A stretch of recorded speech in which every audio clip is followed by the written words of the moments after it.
Clara Beaumont's knees hit the frozen dirt of Silver Creek's main street. Her wedding dress, soaked in blood, that wasn't all her own. 3 days married, 3 days of hell. She'd bitten through Ezra Whitfield's hand when he tried to drag her back to that room, and now she was here wherever here was, with nothing but bruises and a broken rib, and the desperate hope that she'd run far enough. She hadn't. A shadow fell over her. Boots stopped inches from her face. Well, well, what do we have here? Want to know how a broken bride and a haunted rancher built something beautiful from ashes? Watch until the end, and comment your city below. Let's see how far this story travels. The voice belonged to a man with slicked back hair and a smile that made Clara's stomach turn. She'd seen that smile before, on Ezra, on the men who'd watched him drag her through the hotel lobby, on every man who'd ever looked at a woman and seen property instead of a person. Looks like someone had themselves a rough ride. The man crouched down, reaching for her chin. Clara flinched back so hard she nearly fell. "Don't touch me." "Easy there, sweetheart." His smile widened. "Name's Silas Crane. I run the Rusty Spur that's the saloon across the street. Seems to me you could use a friend." "She doesn't need your kind of friendship, Crane." Clara's head snapped toward the new voice. A man had stepped out from the general store, tall and lean, with dark hair that needed cutting and eyes the color of winter storm clouds. He wore simple clothes, worn denim, a sheepskin coat, leather gloves scarred from years of work. A Colt revolver rested on his hip, not flashy but well-maintained. He wasn't looking at her. He was looking at Silas Crane with an expression that could freeze whiskey. Silas straightened slowly. "Don't recall asking your opinion, Stone. Don't recall needing your permission to give it." The crowd that had gathered, maybe 20 people, ranch hands and shopkeepers, and the kind of folks who appeared whenever trouble promised entertainment, shifted uneasily. Clara saw women pulling children back, men exchanging glances. "The lady looks like she could use employment." Silas pressed on. "I pay well for the right kind of—" "The lady's coming with me." Silas's smile disappeared. "And who made you her keeper?" "Nobody." The man Stone Silas had called him still hadn't raised his voice. He didn't need to. Something in his tone carried a finality that made other men step aside without quite knowing why. "But I've got a ranch that needs tending, and my housekeeper left last month. The lady looks like she could use honest work and a safe place to heal." He looked at Clara, then really looked, and she saw something in those gray eyes she hadn't expected. Not pity, not calculation, not the predatory hunger she'd grown accustomed to. Recognition. Like he'd seen his share of pain and knew it when it stood in front of him. "Unless," he added quietly, "she prefers his offer." He was giving her the choice. Clara couldn't remember the last time anyone had asked what she wanted instead of telling her. She pushed herself up from the frozen ground, every movement sending fire through her broken rib. Her voice came out raw, cracked from 3 days of screaming that no one answered. "I'll take the ranch work." Silas's face darkened. "You're making a mistake, sweetheart. Taking up with Stone, you don't know what kind of man he is. What happened to his wife?" The temperature dropped 10 degrees. Clara saw Stone's hand drift toward his gun belt, saw his jaw tighten into something dangerous. "Careful, Crane." His voice was soft. Too soft. "Very careful." "I'm just saying."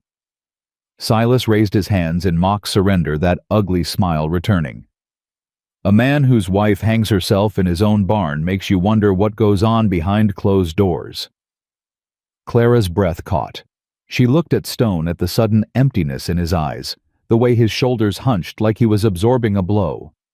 He didn't deny it. "My wagon's at Murphy's store." Stone's voice was flat now, stripped of everything. "We can pick up supplies before heading out, if you're still willing." He wasn't looking at anyone. His gaze had gone somewhere far away, somewhere that hurt. Clara made her decision. "I'm willing." She walked past Silas Crane, holding herself upright through sheer will. Stone fell into step beside her, not touching, not assuming, just there. a barrier between her and the whispers that followed in their wake. Mail order bride. Thornton's woman heard she lasted 3 days. Stone's lost his mind taking in trouble like that. The general store was warm after the bitter December wind. A round Irish woman with kind eyes took one look at Clara and immediately began clucking. Saints preserve us. Martha Blackwood pressed a hand to her heart. What kind of animal does this to a woman?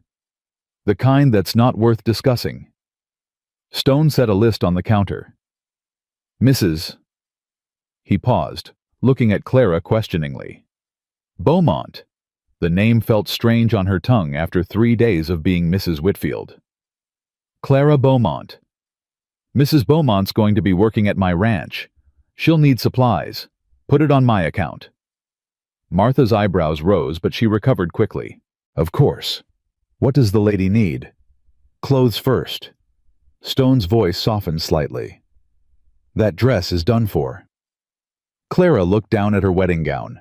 Ivory silk that had cost her entire savings from 2 years of teaching school in Philadelphia. Now torn and blood-stained beyond repair. Ezra's blood on the sleeve where she'd bitten him.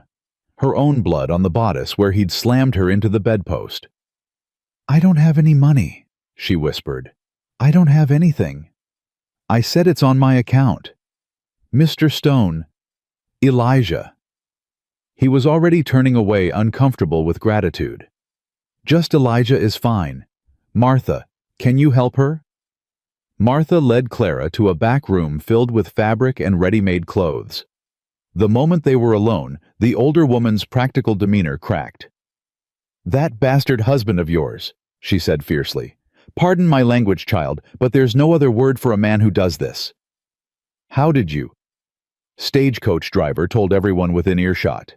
Said you got on in Silverton, Colorado in your wedding dress. Said the man who put you on Whitfield was. It was drunk and screaming that if you ever came back, he'd kill you proper. Clara's legs gave out. She sank onto a wooden crate, shaking. You're safe now, Martha said firmly, kneeling beside her. Elijah Stone is a good man. Quiet, keeps to himself, carries enough guilt to sink a ship, but good. You'll be safe at his ranch. Silas Crane said about his wife. Martha's expression hardened. Silas Crane is a snake who'd sell his own mother for the right price. Whatever he told you, know this Elijah Stone has never raised a hand to any woman. Never raised his voice, far as I know. Margaret Stone's death broke him, but he didn't cause it. Margaret? His wife, 6 years ago now. Martha helped Clara out of the ruined dress, her hands gentle. Nobody talks about it much anymore. Elijah came here from back east Kentucky, I think, bought the old Stonebrook Ranch, and he's been alone ever since. Clara winced as the dress came off, and Martha's gasp told her the bruises were worse than she'd thought. 3 days, Clara said numbly when Martha asked. I was married 3 days. What happened? The words came out flat, mechanical. Clara had already told herself the story enough times that it had lost its power to hurt. Almost. I was a school teacher in Philadelphia. My father died and left debts. I answered an advertisement, Successful merchant seeks refined lady for correspondence and matrimony. Ezra Whitfield. He was charming in his letters. Sent me money for the journey. Met me at the station with flowers. And then I discovered he wasn't a merchant. He owns a gambling hall and a brothel in Silverton. He needed a respectable wife for appearances. Clara's voice cracked. The wedding night he told me I'd be entertaining his special clients. When I refused, She couldn't finish. Martha worked in silence, helping her into a simple blue dress, practical and modest.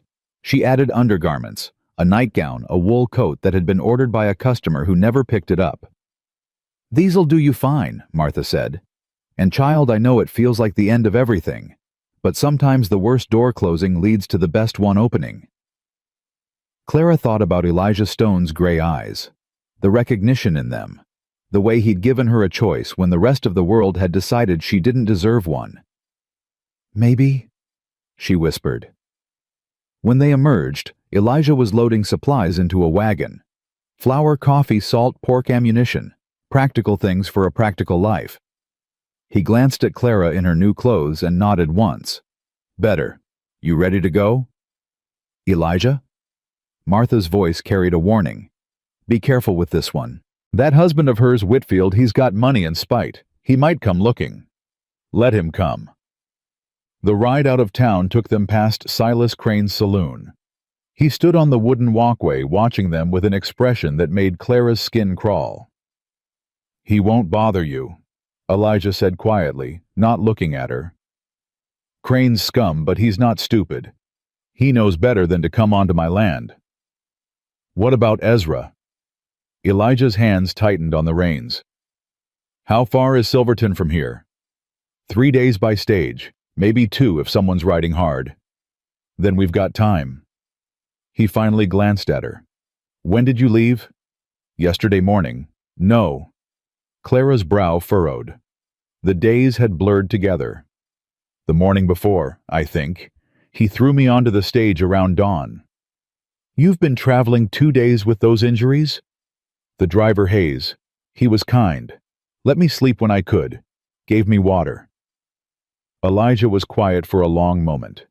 Then, you're tougher than you look, Mrs. Beaumont. Clara, if I'm calling you Elijah, you might as well call me Clara. Something that might have been the ghost of a smile crossed his weathered face. Fair enough. They rode in silence as Silver Creek disappeared behind them and the empty winter landscape opened up. Snow dusted the ground and the wind cut like a knife. But Clara found herself oddly comforted by the harshness. The vast spaces where no one could corner her. The endless sky where no walls pressed in. I should explain the situation, Elijah said after about an hour. My ranch isn't large, about 400 acres. 80 head of cattle, a dozen horses. I can manage the livestock myself, but the house has been neglected since my last housekeeper left. When was that? 2 months ago, Maria's daughter had a baby. She went to help. And before Maria, the pause told her she'd touched something painful. Before Maria, there was no one, just me. And your wife Clara thought but didn't say. I can't pay much, he continued. Room and board plus $2 a week, but you'll have your own space, privacy. That's generous. There's a small room off the kitchen. It was Maria's. It has its own door to the outside. He met her eyes briefly. So you can come and go without feeling trapped. The thoughtfulness of that statement made Clara's throat tighten. He understood. Somehow this stranger understood exactly what it meant to need an escape route. Thank you, she managed. The ranch appeared as the sun began to set, a sprawling adobe house nestled in a valley between 2 ridges. A barn, a corral with horses, a chicken coop. Simple, solid, real. It's beautiful, Clara said softly. Elijah made a sound of surprise. Most people find it too isolated. Isolation sounds perfect right now. A dog emerged from the barn as they pulled up, a mixed breed with intelligent eyes and a cautious demeanor. It approached Clara slowly, sniffing her extended hand, then apparently decided she passed inspection. Its tail wagged twice. That's Scout, Elijah said. He's particular about strangers, but he won't hurt you. Seems I'm approved. Seems you are. The house was exactly what Clara expected, functional, masculine, dusty. A main room with a stone fireplace, a wooden table, a leather armchair, a kitchen with a good stove, and a pump that brought water inside. Elijah led her to a door off the kitchen. This'll be your room. It was small but clean. A narrow bed, a dresser, a washstand. And as promised, a door leading directly outside. The window had glass, a luxury, and curtains that, while faded, provided privacy. Mr. Stone, Elijah. Clara turned to face him. I need to be clear about something. He waited, his expression unreadable. I'm grateful for the job and the shelter, but I won't. She struggled to find the words. If you're expecting, I'm expecting you to cook, clean, and maybe help with the garden come spring, Elijah said firmly. Nothing else. Your personal life is your own business. I'll respect your privacy, and I expect the same in return." The relief was so intense, Clara had to grip the doorframe. "Thank you. Supper's usually at sundown. I can manage tonight. You should rest." He started to leave, then paused. "There's liniment in the dresser. For the—" He gestured vaguely at her visible bruises. "It helps." Then he was gone, his boots heavy on the floor as he retreated to the barn. Clara closed the door and finally let herself cry. She cried for the girl who'd left Philadelphia 6 weeks ago full of hope. She cried for the humiliation of discovering Ezra Whitfield's true nature. For the 3 nights of hell that had stolen something she wasn't sure she could get back.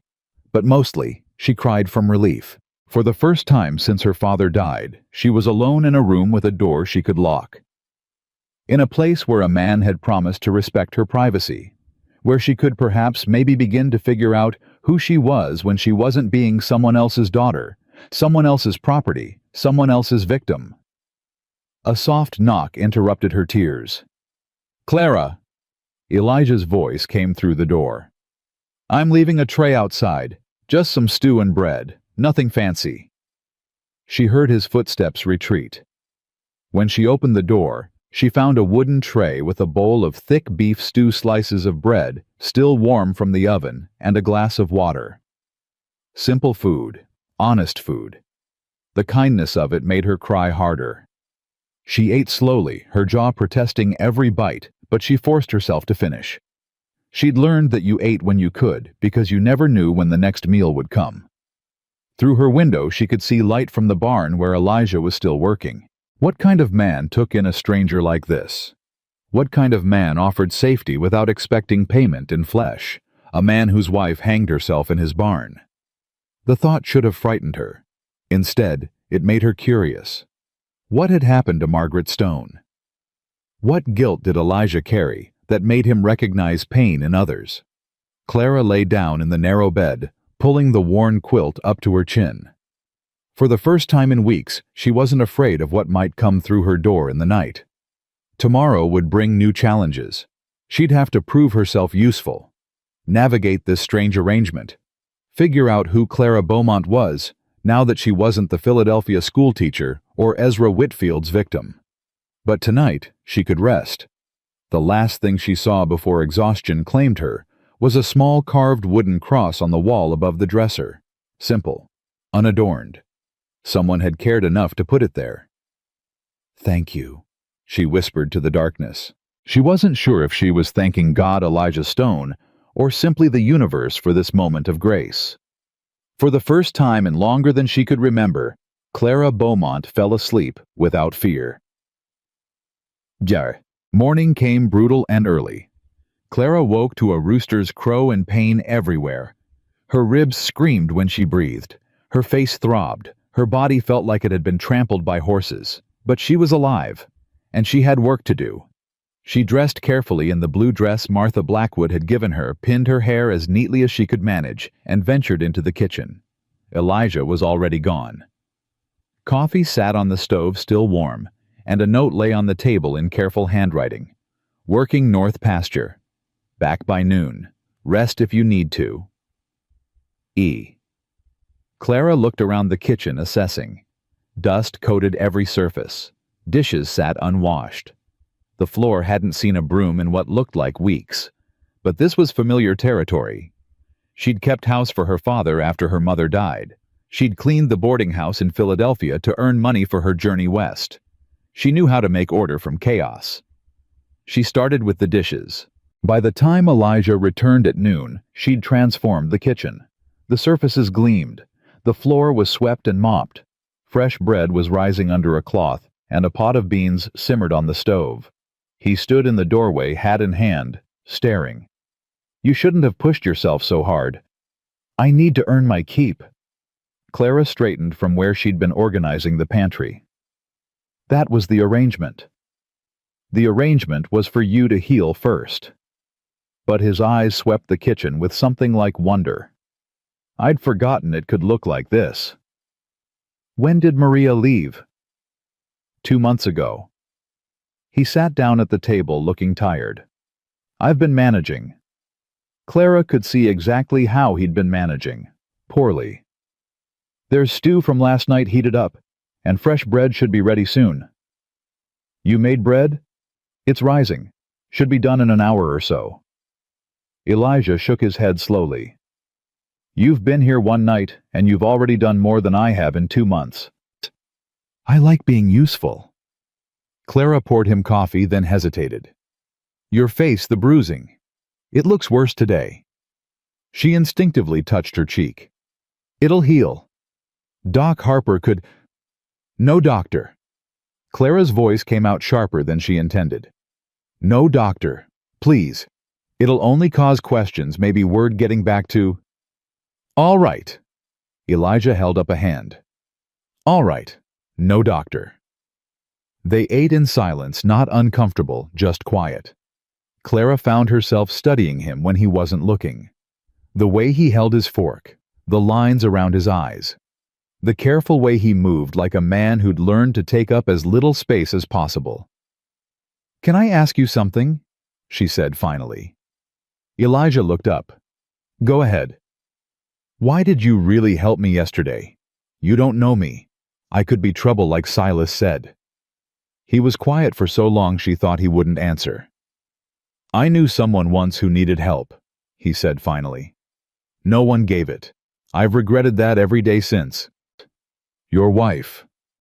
The word hung between them like a held breath. Yes. Clara waited, but he didn't continue.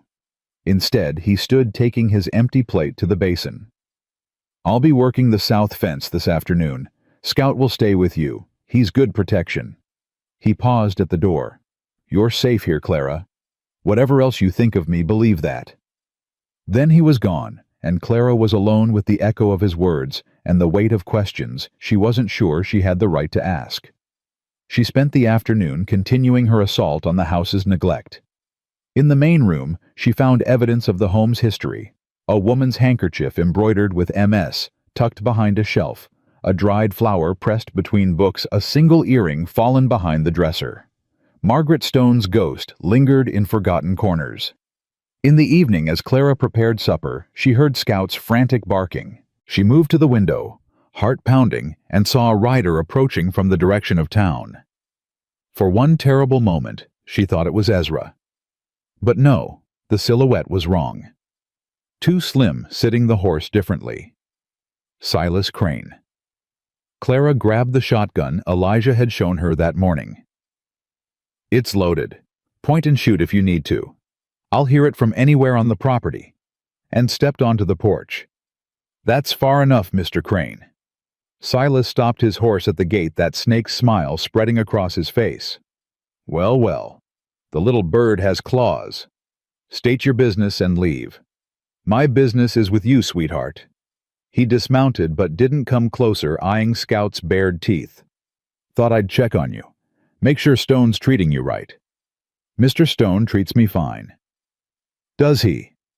Silas leaned against the fence, casual and confident. Treats you like an employee, I expect. Keeps his distance. Doesn't touch you.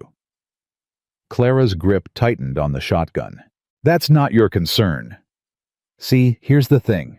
Silas's voice dropped, became almost gentle. I know women like you, Clara. May I call you Clara? I know what you're running from. I know what a man like Whitfield does to a woman's spirit. And I know what you need. You don't know anything about me. I know you're scared. I know you're hurt. I know you're wondering if every man is a monster like your husband. He smiled. I'm not. I'm a businessman. I pay fair wages for fair work. And I don't hit women. Neither does Mr. Stone. Stone. Silas laughed. Stone's a ghost, sweetheart. Living out here alone, mourning a dead woman for 6 years. You think that's healthy? You think a man who couldn't keep his own wife alive can protect you? What happened to Margaret Stone? The question came out before Clara could stop it. Silas's smile widened. So he hasn't told you? Interesting. Tell me. Ask him yourself. Ask him about Margaret. Ask him about the locked room in the barn. Silas mounted his horse. When you're ready for the truth, When you're ready for honest work with honest pay, you know where to find me." He rode away, leaving Clara standing on the porch with a shotgun in her hands and ice in her veins. The locked room in the barn. She looked toward the barn, then at the window where lamplight was beginning to glow in the main house. "Ask him," Silas had said. But Clara had learned the hard way that some questions were better left for the right moment. And this wasn't it. When Elijah returned for supper, she didn't mention Silas's visit. Not yet. But that night, lying in her narrow bed, she couldn't stop thinking about the embroidered handkerchief, the dried flower, the locked room in a barn where a woman had apparently hanged herself. What had happened to Margaret Stone? And what did it mean for Clara that she was now sleeping in a dead woman's house, working for a man who might or might not be haunted by more than just grief? She pulled the quilt tighter and listened to the winter wind howl across the empty landscape. Tomorrow, she would start asking questions. Tonight, she would try to sleep. But sleep was a long time coming. The questions didn't come the next day or the day after that. Clara found herself falling into a rhythm that felt almost like peace. She woke before dawn, made coffee, had breakfast ready, when Elijah came in from feeding the horses. They ate in companionable silence, and then he disappeared to work the ranch while she attacked the house's neglect with a fury that surprised her. By the end of the first week, the main room gleamed. By the end of the second, she'd reorganized the pantry, mended the curtains, and coaxed life back into the neglected herb garden, despite the December frost. Elijah noticed. He didn't say much. He never said much, but she'd catch him pausing in doorways, looking around with an expression she couldn't quite read. "You don't have to work yourself to the bone," he said one evening, watching her scrub a pot that was already clean. "The house isn't going anywhere." "Neither am I." Clara scrubbed harder. "Not unless you want me to." "I don't want you to." Something in his voice made her look up. He was standing by the fireplace, hat in hand, and for just a moment the careful distance he maintained seemed to waver. "Good," she said softly, "because I don't want to go." The moment stretched between them too long, too full of things neither of them was ready to say. Then Elijah cleared his throat and retreated to his chair with a book, and Clara went back to her already clean pot, and the moment passed. But it didn't disappear. It lingered like smoke after a fire. 3 weeks after Clara's arrival, winter hit Silver Creek with a vengeance. Snow piled against the windows, and the wind howled across the empty landscape like something wounded. Elijah worked closer to the house those days, mending fences and chopping wood, always within earshot. "In case you need me," he said when Clara asked. She didn't ask what he thought she might need him for. She already knew. Ezra Whitfield hadn't come looking for her, not yet. But they both knew he would. "Tell me about him," Elijah said one evening, breaking their usual silence over supper. "Your husband." Clara's fork paused halfway to her mouth. "Why?" "Because I need to know what we're dealing with. When he comes." "When, not if." Clara appreciated the honesty. Ezra Whitfield. Just saying the name made her stomach turn. "He owns a gambling hall in Silverton, the Golden Palace he calls it. There's a brothel upstairs, though he doesn't advertise that part." "How'd you meet?" "An advertisement. Successful merchant seeks refined lady for correspondence and matrimony." Clara laughed bitterly. "I was a schoolteacher in Philadelphia. My father died and left debts. I thought I was being practical." "You were surviving." The simple statement hit harder than sympathy would have. "I wrote to him for 3 months," Clara continued. "He was eloquent, educated, sent me money for the journey, a new dress for the wedding. When I arrived in Silverton, he met me with flowers. And then he took me to his business, showed me the gambling tables, the girls who worked upstairs, told me I'd be joining them." Elijah's expression didn't change, but his knuckles went white around his coffee cup. "I refused." Clara forced herself to keep talking. The wedding was that afternoon. A justice of the peace, quick and legal. That night, Ezra came to our rooms with 3 other men. "Special clients," he called them. When I tried to lock myself in the bedroom, Her voice broke. You don't have to. He broke down the door. Clara pushed through the memory like pushing through fire. He hit me until I stopped screaming. Then he told me to clean myself up and do my wifely duty. When I still refused, he beat me worse and locked me in. 3 days. 3 days of him coming back trying to break me. I bit him on the third night. Drew blood. That's when he decided I wasn't worth the trouble and threw me on the stage. Silence. The fire crackled. Outside, the wind moaned. I'm going to kill him, Elijah said quietly. Clara looked up startled. His face was calm, almost peaceful, but his eyes burned with something she hadn't seen before. No. Clara. No. She reached across the table and covered his hand with hers. The first time she'd touched him deliberately. He's not worth your soul. He's not worth you ending up in prison or swinging from a rope. I need you here. I need... She stopped herself, suddenly aware of what she'd almost said. I need you. Elijah turned his hand over his rough palm, pressing against hers. I won't let him hurt you again. I know.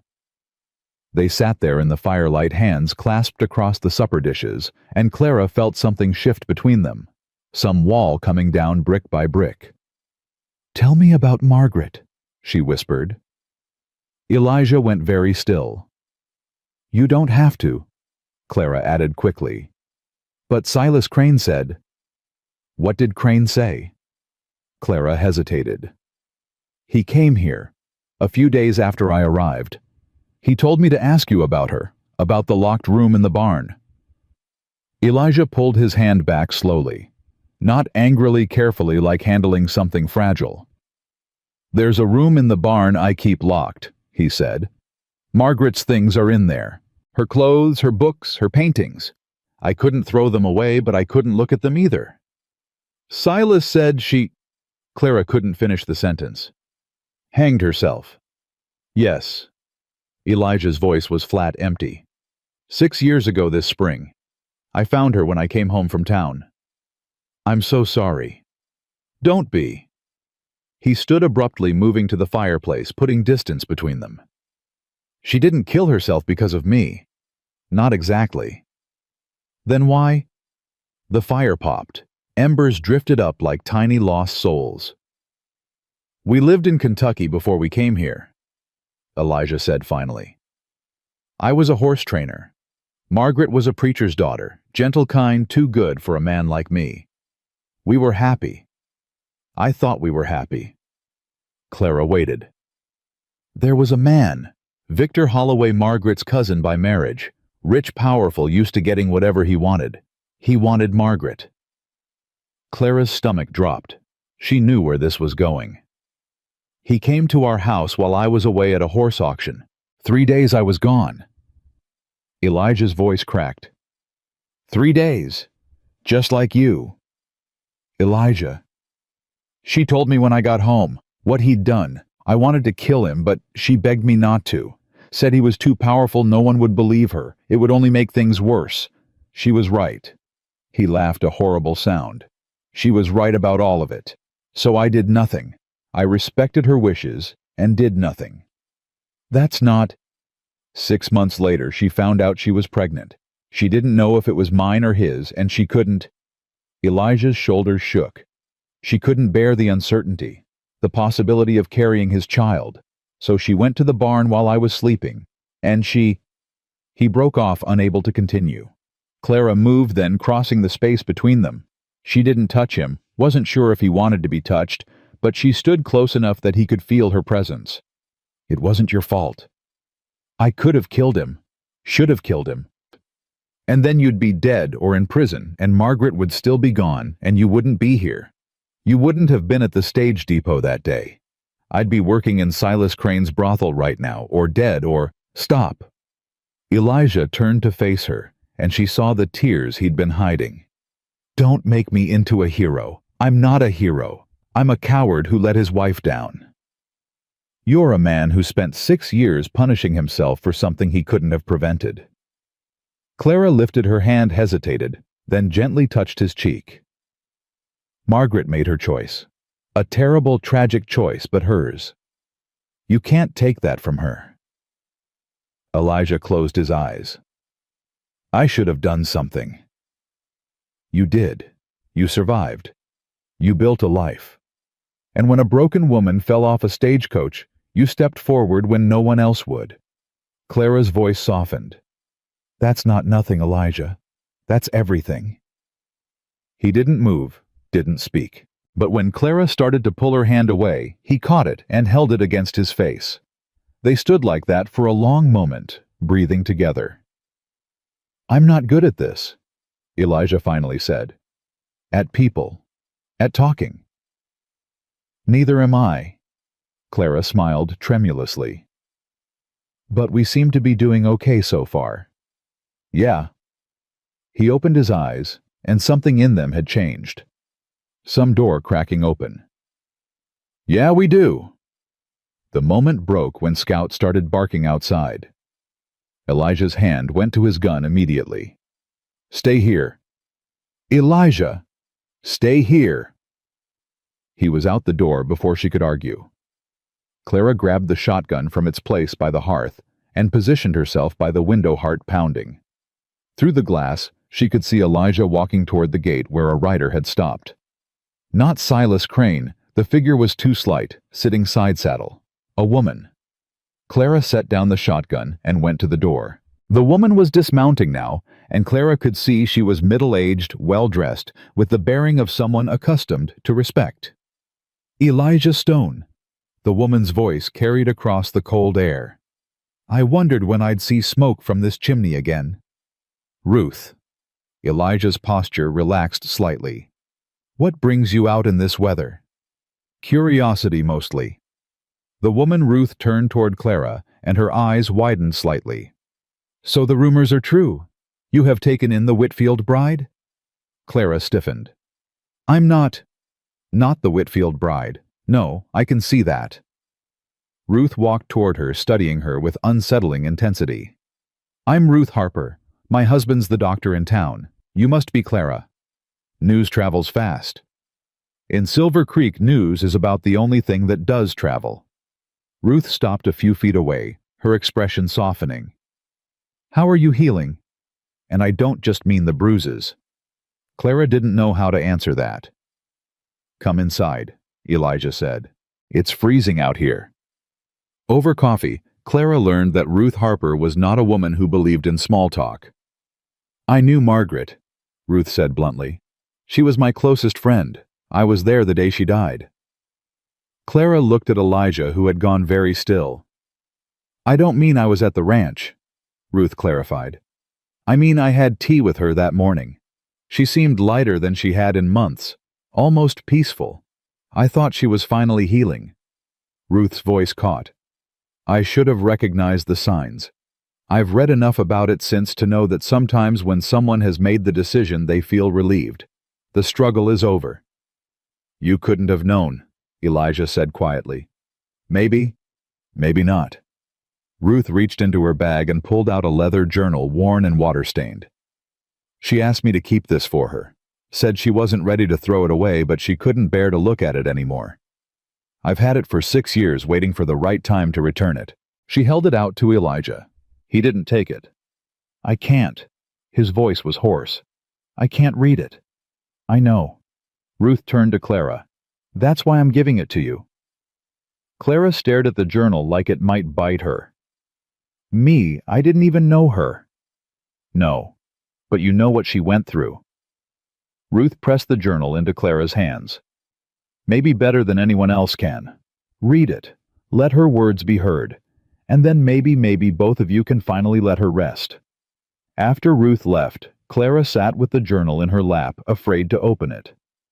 You don't have to read it, Elijah said from his chair. You don't owe Margaret anything. Maybe I owe myself. Clara ran her fingers over the worn leather. Maybe I need to know I'm not alone in what happened, in how it feels after. Elijah was quiet for a long moment. Then he stood cross to where she sat and bent to press a kiss to the top of her head. I'll be in the barn, he said softly. Take all the time you need. Bye. Alone. Clara opened Margaret Stone's journal to the first page. September 3rd, 1877. Elijah gave me this journal for our anniversary. He says writing might help me make sense of things. I don't know if anything can make sense of what happened, but I'll try. For him. Because he loves me, and I'm trying so hard to remember what that feels like. Clara read through the afternoon and into the evening. She read about Margaret's early days in Kentucky, her courtship with Elijah, the happiness they'd built. She read about Victor Holloway. Margaret's descriptions of him made Clara's skin crawl with recognition. The charm, the entitlement, the way he looked at her like she was something to be owned. She read about the assault, described in halting, fragmented sentences that spoke louder than flowing prose ever could. About the aftermath, the shame, the fear, the way Margaret couldn't stand to have Elijah touch her even though she loved him desperately. He's so patient, so gentle. He never asks for more than I can give. But I see the hurt in his eyes when I flinch away, and it's killing me. I'm killing him. Every day a little more. Clara's tears fell on the pages. The entries grew darker after the discovery of the pregnancy. Margaret's horror at not knowing whose child she carried. Her certainty that she couldn't give birth to a rapist's baby. Her equally certain conviction that she couldn't destroy it if it was Elijah's. I am trapped in a body that has become a prison. There is no door I can walk through. There is no choice that doesn't destroy something precious. The final entry was dated the day of Margaret's death. Elijah is sleeping. He looks peaceful when he sleeps, younger somehow, less burdened. I love him more than I have words to say, but I have become a weight around his neck, a constant reminder of his failure, though he never failed me. Not really. Not in any way that matters. I cannot be healed. I have tried. God knows I have tried. But some wounds don't close. Some damage can't be undone. And I am so tired of trying. If he finds this, I hope he knows he did nothing wrong. He loved me perfectly. I am simply too broken to receive it anymore. I am going to the barn now. By the time the sun rises, I will be free. Forgive me, Elijah. And then forgive yourself. All my love, always. Margaret. Clara closed the journal and wept. She wept for Margaret, for Elijah, for herself. For all the women who had been broken by violent men and left to pick up the pieces alone. For the way trauma passed from person to person, like a disease infecting everyone it touched. And somewhere in the weeping, something shifted. She wasn't Margaret. She refused to be Margaret. Whatever Ezra had done to her, whatever scars she carried, she would not let him have her death too. She would survive. She would heal. She would build something new from the ashes of everything he'd tried to burn. When Elijah returned from the barn, he found her sitting by the fire, the journal closed in her lap, her face tear-streaked but calm. "Did you read it?" he asked quietly. "Yes." "And?" Clara stood and crossed to him, took his face in her hands, looked into those gray eyes that held so much pain. "She loved you," Clara said. "Until the very end she loved you. And she wanted you to forgive yourself." Elijah's composure cracked. 6 years of grief, of guilt, of careful control, all of it came pouring out in a single broken sob. Clara held him as he cried. And when the tears finally stopped, when he pulled back to look at her with red-rimmed eyes, she said the words she'd been holding back for weeks. "I'm starting to love you, Elijah Stone, and I don't know what to do about it."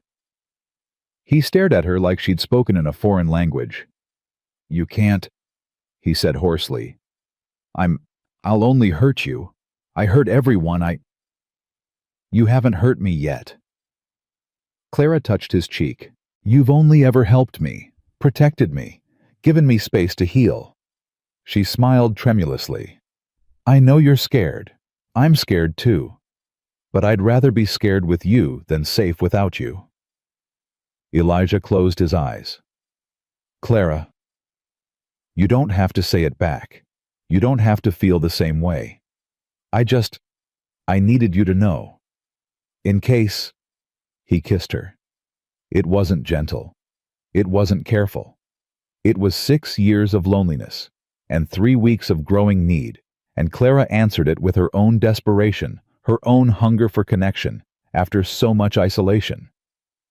When they finally broke apart, both breathing hard, Elijah pressed his forehead to hers. "I don't deserve you," he whispered. "Maybe not." Clara smiled against his lips. "But you've got me anyway." They didn't go any further that night. They weren't ready, either of them, for more than this acknowledgement of something growing between them. Instead, they sat by the fire, hands intertwined, talking until the embers died. About Margaret, about Ezra, about the locked room in the barn and whether it was time to open it. "Not yet," Elijah said, "but soon. When I'm ready." "When you're ready," Clara agreed. She went to her own room that night. They weren't ready to share a bed, not yet, but something had fundamentally changed. A door had opened that couldn't be closed.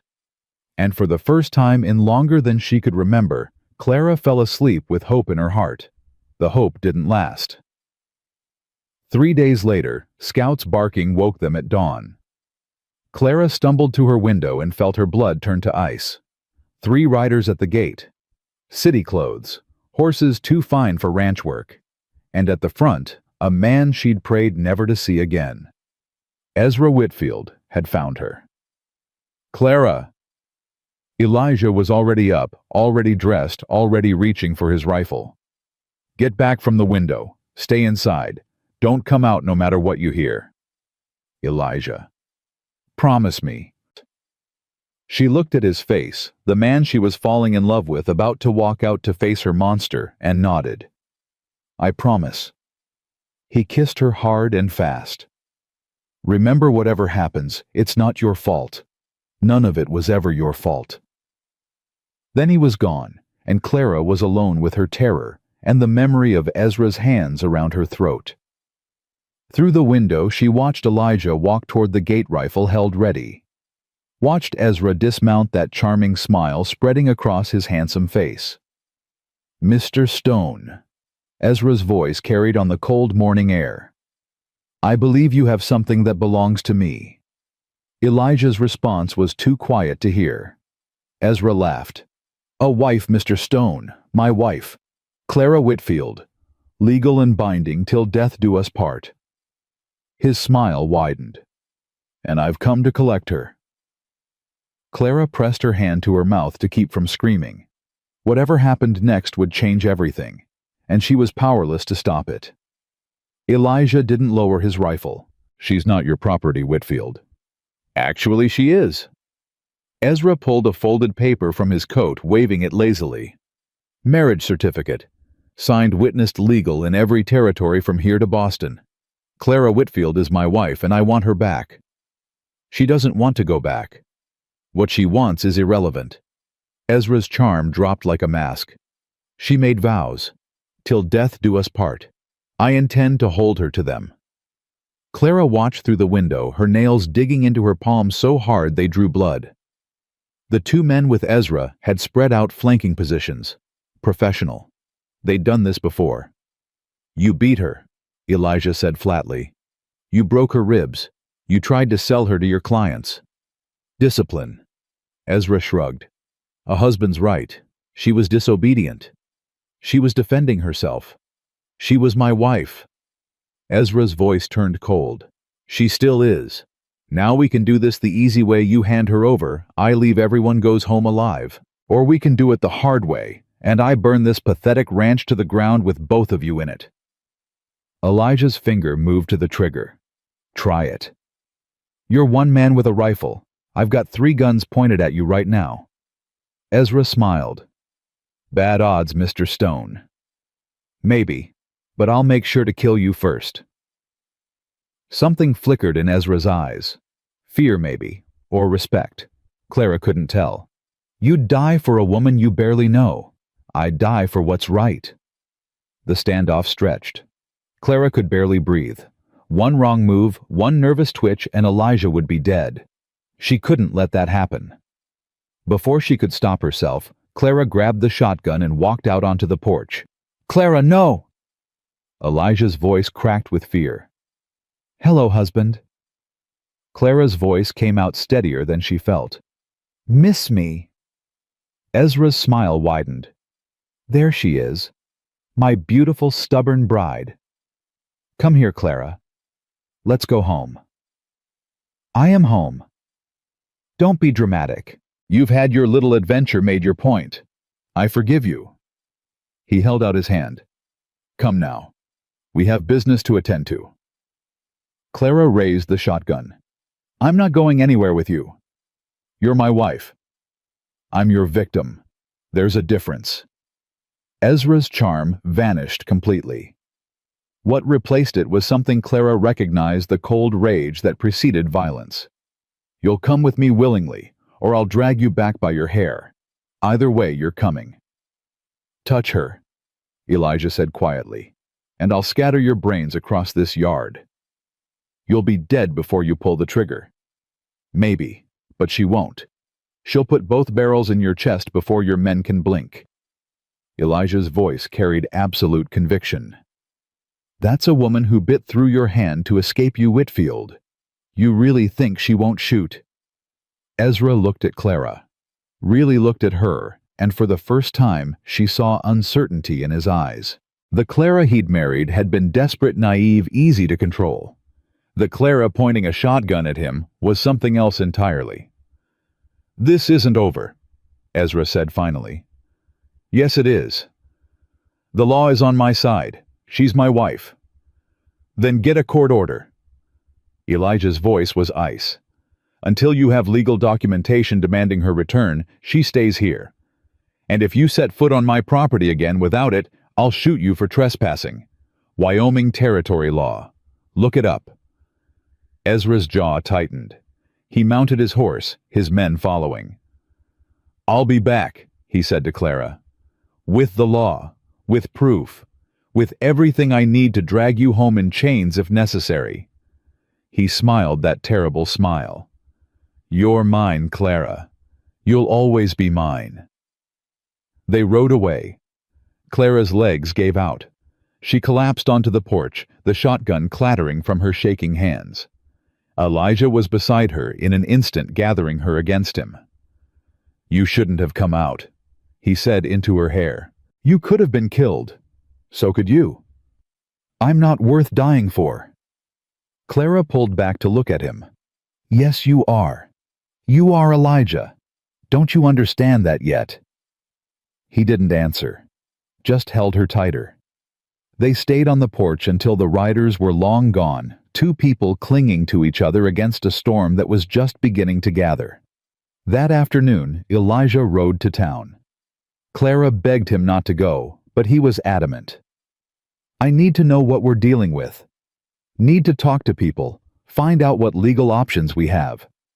He cupped her face in his hands. "I'll be back before dark. Lock the doors. Don't open them for anyone but me." What if he comes back?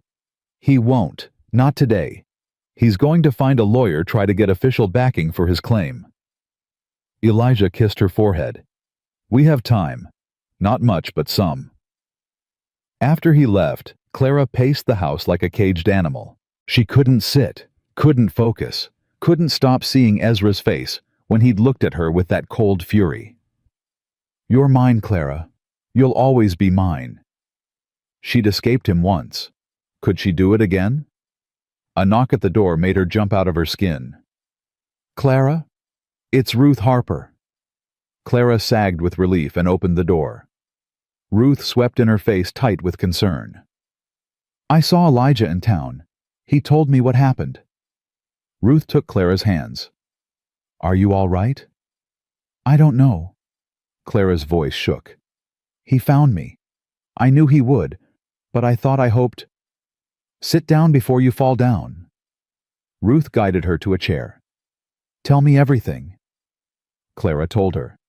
The confrontation, the threats, Ezra's promise to return with legal authority. Ruth listened without interrupting. When Clara finished, the older woman's expression was grim. "He's not wrong about the law," Ruth said quietly. "A husband has considerable rights over his wife. If he gets a court order, then I'm finished."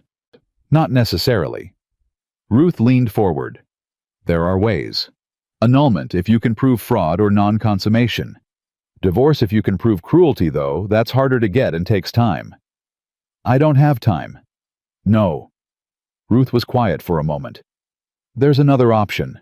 One I shouldn't tell you about. Clara's heart pounded. What? If Ezra Whitfield were to die, you'd be a widow, free and clear.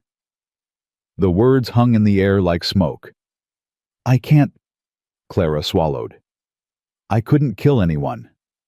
I'm not suggesting you should. Ruth's eyes were unreadable. I'm simply stating a fact. Widows have more rights than wives. That's the world we live in. Before Clara could respond, Scout started barking again. Both women froze. Are you expecting anyone? Ruth whispered. No. Clara grabbed the shotgun. Ruth moved to the window. It's a man, Ruth said. Young. Coming from the east road, not the town road. Clara's blood turned to ice. One of Ezra's men. Maybe. Ruth's voice was calm. Or maybe not. He's alone. No weapons visible. The rider stopped at the gate, hands raised. Hello, the house I'm looking for, Elijah Stone. Clara didn't recognize the voice. Who's asking? She called back. Jonas Stone, his brother. Clara and Ruth exchanged looks. Elijah never mentioned a brother, Clara said. Open the door carefully, Ruth advised. Keep the gun ready. Clara stepped onto the porch, shotgun leveled. The man at the gate was young, maybe 30, with Elijah's dark hair, but a lighter build. There was something familiar in his face, something that reminded her of Elijah's rare smiles. You're Elijah's brother. Yes, ma'am. Haven't seen him in 6 years, but last I checked we share the same parents. Jonas kept his hands visible. May I come in? It's cold as hell out here. Elijah's not here. I know. I saw him in town, but he looked busy. Figured I'd come out here first, get the lay of the land. Jonas's eyes flickered over her bruised face, the shotgun in her hands. Looks like I've arrived at an interesting time. You could say that. Ruth appeared in the doorway. Let him in, Clara. If he's lying about being Elijah's brother, we'll find out soon enough. Jonas dismounted and approached slowly, hands still raised. Up close, the resemblance was unmistakable. Same jaw, same cheekbones, same way of moving. You must be Clara, Jonas said. Elijah mentioned you in town, said you'd been through hell. He talked about me. Couldn't shut him up, actually. Jonas smiled Elijah's smile, but warmer, easier. First time in 6 years I've heard him say more than 10 words at a stretch. Figured the woman responsible must be something special. Clara lowered the shotgun slightly. Why are you here? Because my brother needs help, and I've been a lousy excuse for family long enough. Jonas's smile faded. I know about Whitfield. Heard the whole story in the saloon. I also know a few things about men like him. What kind of things? The kind that might help you survive him. They let him in. Over coffee, Jonas explained. He'd spent the past 10 years drifting, gambling, working odd jobs, staying one step ahead of trouble. He'd lost touch with Elijah after Margaret's death, too wrapped up in his own demons to face his brother's grief.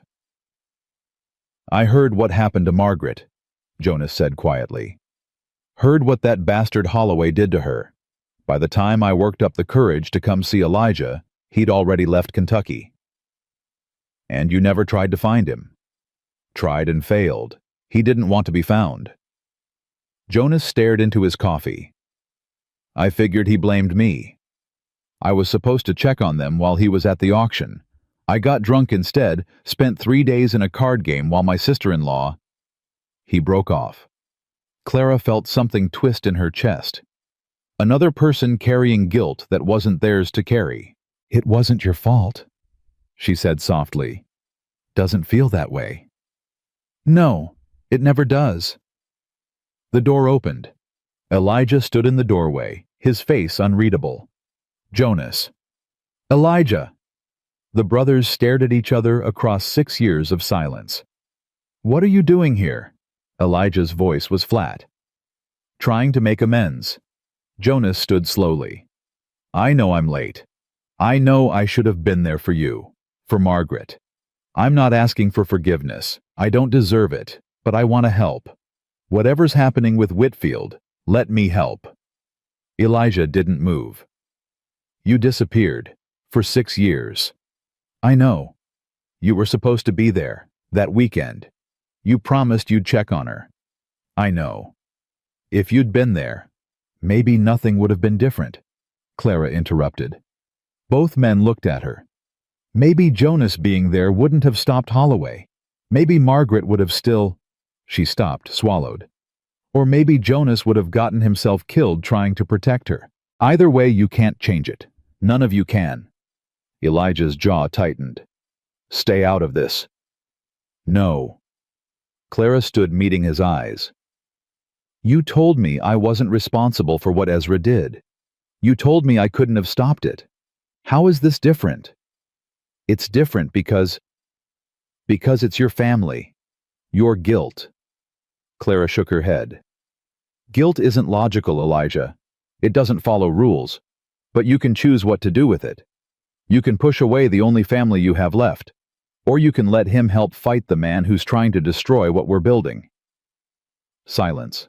Then, Elijah let out a breath that seemed to come from somewhere deep. You always talk this much. Only when someone's being stubborn. For the first time, something like humor flickered in his eyes. He looked at Jonas. You want to help? More than anything. Then tell me what you know about men like Whitfield, and tell me how to stop him. Jonas told them. In his years of drifting, he'd encountered men like Ezra Rich, powerful, accustomed to buying whatever they wanted. He knew their weaknesses. Men like Whitfield, they're not afraid of violence. They expect it. They're prepared for it. Jonas leaned forward. What they're not prepared for is exposure. Their power comes from respectability, the appearance of being legitimate businessmen. Take that away and they crumble. How do we take it away? We find proof of what he really is. Witnesses, records, something that shows the world Ezra Whitfield isn't a respectable merchant, he's a criminal. Ruth spoke up. His brothel. He operates it illegally. That's a start. But we'd need testimony from the women who work there. They're too scared, Clara said. I met some of them. They're prisoners, just like I was. Then we find another angle. Jonas thought for a moment. You said he threw you onto the stage. Publicly. Yes, the driver saw everything. The driver Hayes. Jonas nodded. Where is he now? I don't know. He runs the route between Silverton and Cheyenne. I'll find him. Get his statement. A witness to spousal abuse won't be enough for divorce, but it might be enough to sway public opinion. Make a judge think twice before handing you back. Elijah stood abruptly. This is taking too long. Whitfield could be back any day with a court order. Then we need to move fast. Jonas looked at Ruth. You know people in town, respectable people. Can you spread the word about what kind of man Whitfield really is? Ruth smiled grimly. By tomorrow, every woman in Silver Creek will know his name, and not in a good way. Good. Community pressure might not stop a court order, but it'll make enforcing one a lot harder. The plan wasn't much, but it was something. Clara felt the first stirring of hope she'd had since Ezra appeared at the gate. There's one more thing, Ruth said quietly. Everyone looked at her. Something I should tell you about Margaret. Elijah went rigid. What about Margaret? Ruth took a deep breath. I told you she gave me her journal, but she gave me something else too. Information. About Victor Holloway. What kind of information? The kind that could have destroyed him. Names of other women he'd hurt. Dates. Evidence of payoffs to local officials. Ruth's voice was steady. Margaret wanted Justice Elijah, even after everything she wanted to see him punished.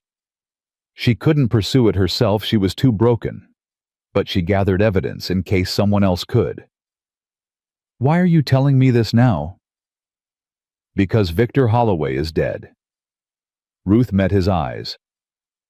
He died 2 years after Margaret, shot in his own home. The killer was never found. Clara felt the temperature in the room drop. You think I killed him? Elijah said flatly. I know you didn't. You were here in Wyoming. I checked. Ruth paused. But someone did. Someone who knew what he'd done. Someone who had access to Margaret's evidence. Jonas shifted uncomfortably. Ruth, what exactly are you saying? I'm saying that sometimes when the law fails, justice finds another way. Ruth looked at each of them in turn. I'm saying that Ezra Whitfield has hurt many women, not just Clara.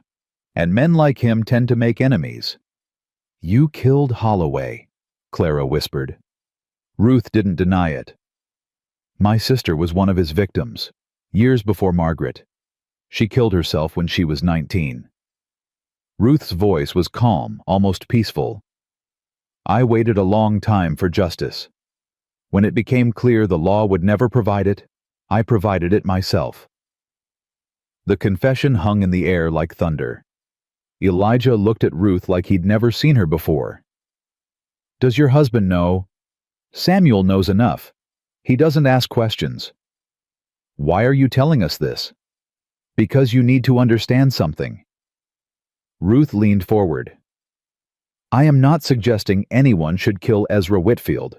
I am telling you that there are options beyond the law. That if the worst happens, if he comes for Clara with a court order and armed men, you are not obligated to respect a system that doesn't respect her. That's murder. That's survival. Ruth's eyes were hard. I killed Victor Holloway, and I have never regretted it, not for one moment. My sister is still dead, but at least she's avenged. At least he can't hurt anyone else. Clara thought about Margaret's journal, about the women Victor Holloway had destroyed, about Ezra's other victims. She knew there were others had seen them in his establishment. Could she kill him if she had to? She didn't know. She hoped she wouldn't have to find out. We do this the right way first, Elijah said finally. Jonas finds the driver. Ruth spreads the word. We build a case against Whitfield. If that fails, he looked at Clara. If that fails, we'll cross that bridge. And if he comes before we're ready, Elijah's hand found Clara's and squeezed. Then we fight. The days that followed were a blur of preparation. Jonas left to track down Hayes, the stagecoach driver. Ruth mobilized the women of Silver Creek, spreading stories about Ezra Whitfield that grew darker with each telling. By the end of the week, every shopkeeper, every rancher's wife, every decent person in town knew what kind of man was coming for Clara Beaumont. Clara herself spent the time learning to shoot properly. Elijah taught her patient and thorough until she could put a bullet through a target at 50 yards. You might not need this, he said as they practiced behind the barn. But if you do, I'll be ready. He looked at her with something like pride. You've changed since you got here. Have I? That woman who fell off the stagecoach, she was broken, beaten down, ready to give up. Elijah touched her face gently. You're not her anymore. I'm not sure who I am anymore. You're Clara Beaumont, the strongest woman I've ever known. I'm scared, Elijah. I know, me too. He pulled her close. But we're scared together. That counts for something. That night, lying in her bed, Clara heard something that made her blood freeze. Horses. Multiple horses. Coming fast. She was on her feet before she was fully awake, grabbing the shotgun, running to the main room. Elijah was already there, rifle in hand, peering through the window. How many? Clara whispered. Can't tell. Too dark. He moved to the door. Stay back. Like hell. He shot her a look but didn't argue. They stood side by side as the riders approached 5, 6, maybe more. Clara's heart hammered. This was it. Ezra had come back. A voice rang out. Stone, it's Marshal Patterson. Clara sagged with relief. Elijah lowered his rifle slightly but didn't relax. "What do you want, Marshal?" "We need to talk. Can I come in?" Elijah looked at Clara. She nodded. "Come in. Alone." The Marshal dismounted and approached. He was a big man, weathered and serious, with the kind of face that had seen too much and forgotten none of it. "Evening, Mrs. Beaumont," he said, tipping his hat. "Mr. Stone." "What's this about?" Elijah asked. "Ezra Whitfield." The Marshal's expression was grim. "He filed a complaint in Cheyenne, got a judge to issue an order demanding the return of his wife." Clara felt the world tilt. "No," she whispered. "I'm afraid so, ma'am." The Marshal looked genuinely sorry. "I've got the paperwork right here. You're legally obligated to return to your husband's custody within 48 hours. "She's not going anywhere," Elijah said flatly. "Mr. Stone, I understand your feelings, but this is a legal order. If you interfere, she'll die if she goes back. You know that, don't you? You've heard what kind of man Whitfield is." The Marshal's jaw tightened. "What I've heard and what I can prove are different things. The law says she's his wife. The law says she has to go back. Then the law is wrong. Maybe so, but it's still the law." Clara stepped forward. "Marshal Patterson, I have evidence. Witnesses. The stagecoach driver saw what Ezra did to me. Women in his establishment can testify to his crimes. Get me that evidence in 48 hours and we can revisit this. Until then, my hands are tied." The Marshal hesitated.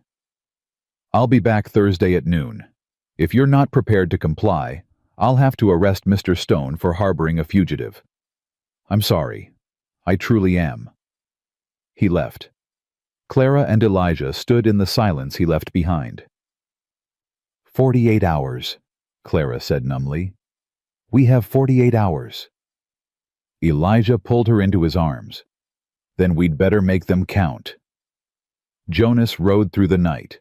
He found Hayes at a way station 30 miles east, sleeping off a bottle of whiskey in a room that smelled like horses and regret. The old driver woke with a gun in his face and Jonas's voice in his ear. "I need your testimony about Clara Beaumont, about what Whitfield did to her." Hayes squinted up at him. "Who the hell are you?" "Someone who's trying to save her life. You saw what he did. You saw the blood, the bruises, the way he threw her onto that stage like garbage." "I saw plenty." Hayes sat up slowly, rubbing his face. "Saw more than I wanted to see." "Then help me. Write it down. Sign it, swear to it before a judge." "And make an enemy of Ezra Whitfield." Hayes laughed bitterly. "I've got family, mister. A daughter in Silverton. You think Whitfield won't go after her if I testify against him? He's going to keep hurting women. Clara was just the latest. There'll be more." "There's always more." Hayes's voice was tired. "There's always another woman, another victim, another story.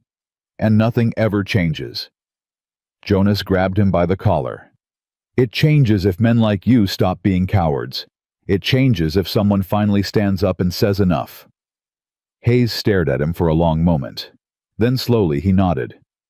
"All right, I'll write it down. But if Whitfield comes for my daughter—" "He won't. I'll make sure of it."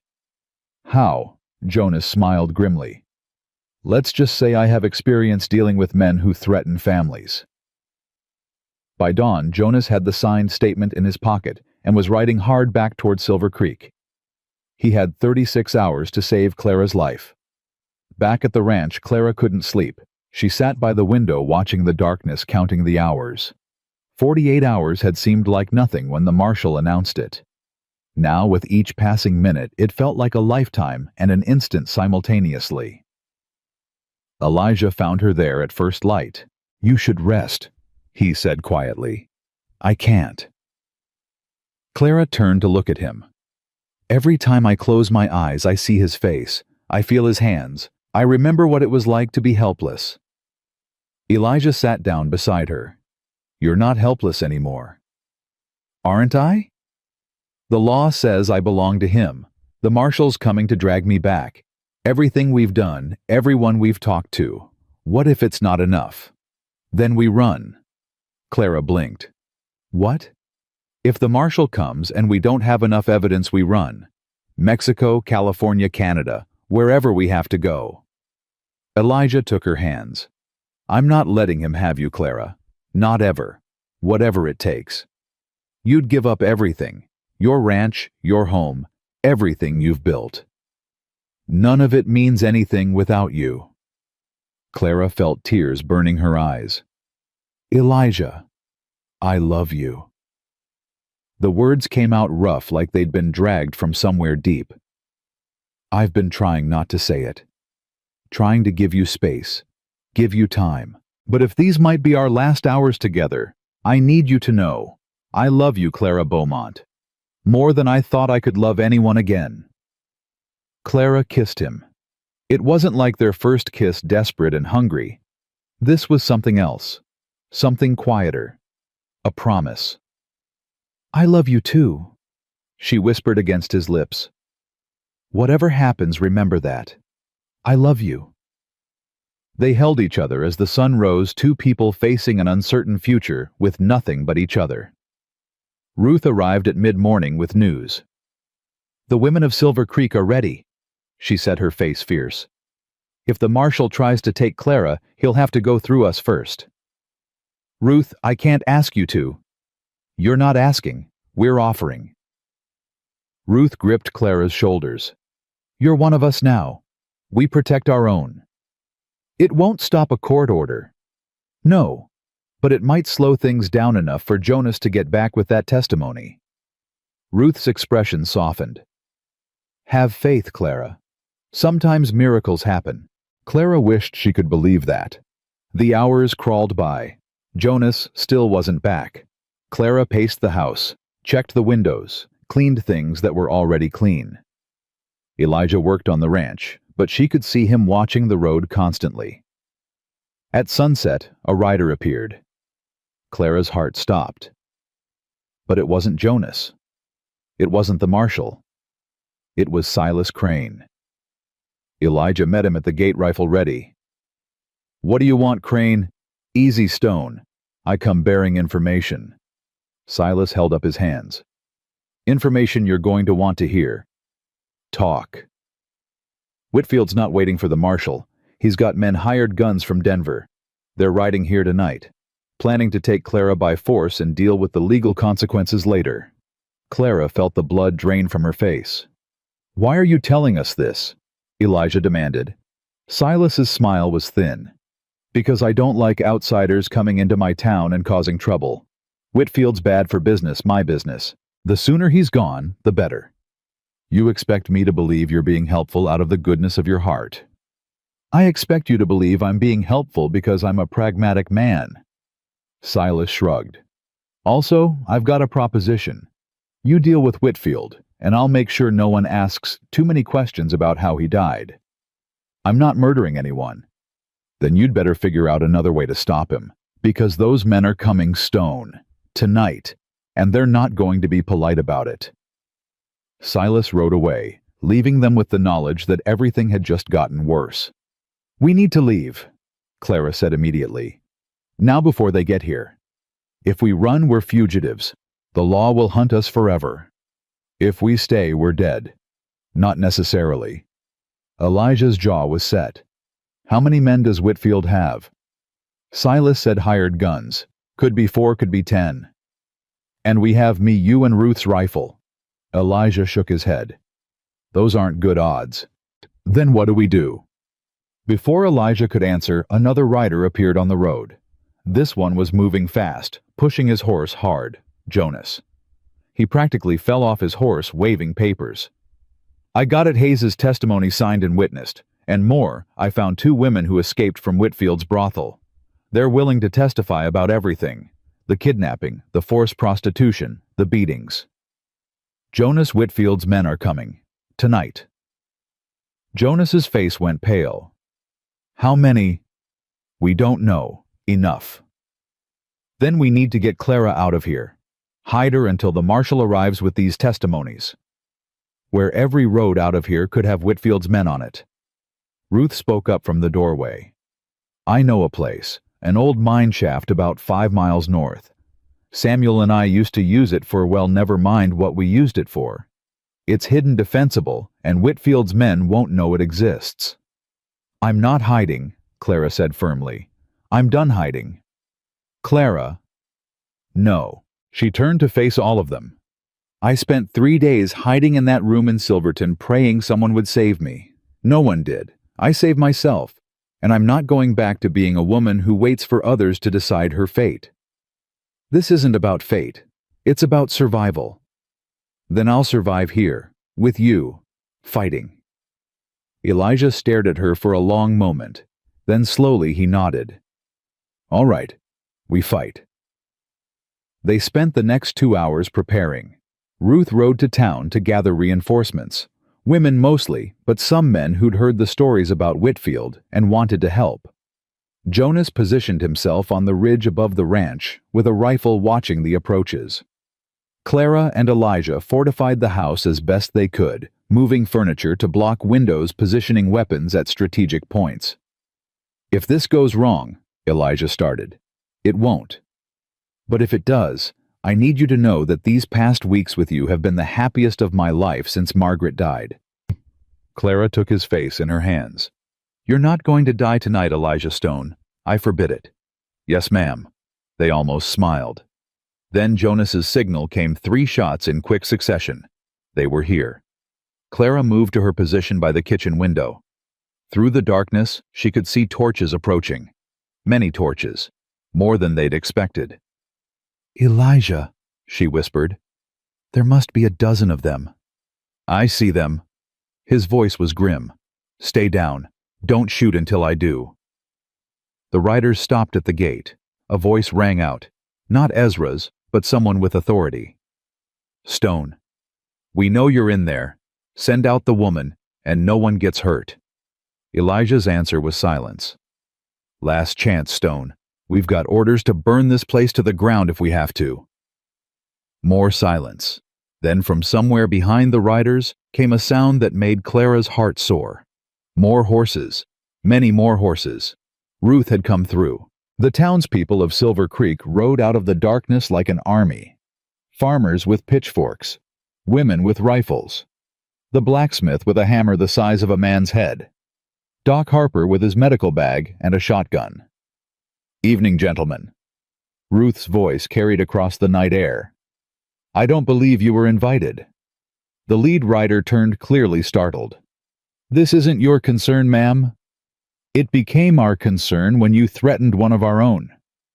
Ruth rode to the front of the group, sitting her horse like a queen. Clara Beaumont is under the protection of Silver Creek. You want her, you go through us. There are laws. There are laws against assault, too.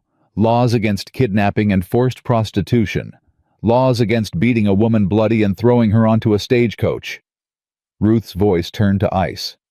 Where were those laws when Clara needed them? The hired guns looked at each other uncertainly. This wasn't what they'd signed up for. They'd expected an isolated ranch, an easy target. Not an entire town. We're just following orders, the leader said.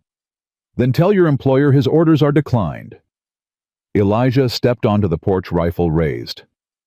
And tell him if he wants Clara, he can come get her himself, man to man, unless he's too much of a coward.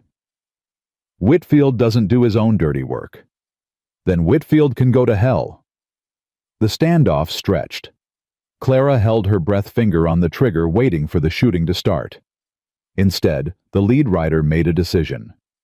This isn't worth dying for, he announced. We're leaving. What about Whitfield? One of his men asked. Whitfield can find new hires. I'm not dying for a woman I've never met.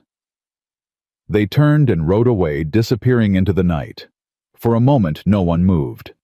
Then slowly the tension broke. They're gone, Clara whispered. They're actually gone. Ruth dismounted and walked to the porch. They'll be back. Men like Whitfield don't give up that easily. But we won tonight.